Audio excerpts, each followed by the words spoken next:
Hi guys, Kyle with HOGWORKZ here. Anyone riding a Harley can tell you that engine heat is no joke on those hot summer days.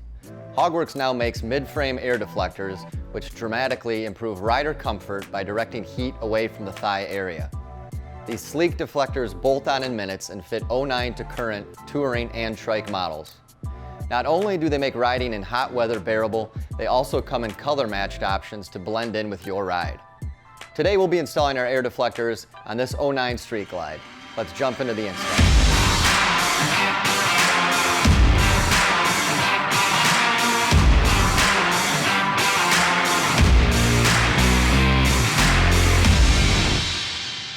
Start off by removing the seat.